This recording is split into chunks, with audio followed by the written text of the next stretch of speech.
ប្រាំចំណុចសំខាន់អំពីមេអំបៅទី1មេអំបៅភ្លក់រសជាតិដោយជើងរបស់វាមានន័យថាមេអំបៅ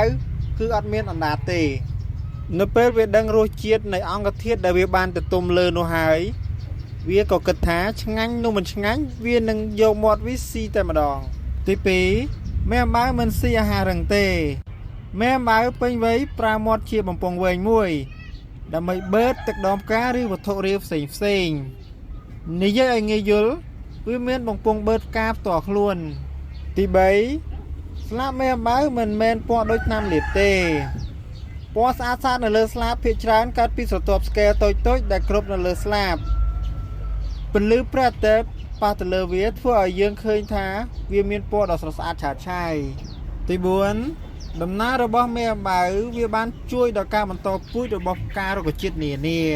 ដូចជាសត្វឃ្មុំផងដែរបាទទី5មេអំបៅធ្លាប់ជាដង្កូវនេះប្រហែលជារឿងដែលគួរឲ្យភ្ញាក់ផ្អើលបំផុតមេអំបៅចាប់ផ្ដើមជីវិតជាសិទ្ធបន្តមកខ្លាចជាដង្កូវហើយចូលដំណាក់កាលដាក់ខ្លួនក្នុងសម្បកមុននឹងខ្លាចជាមេអំបៅដ៏ស្រស់ស្អាតដែលពួកយើងមើលឃើញ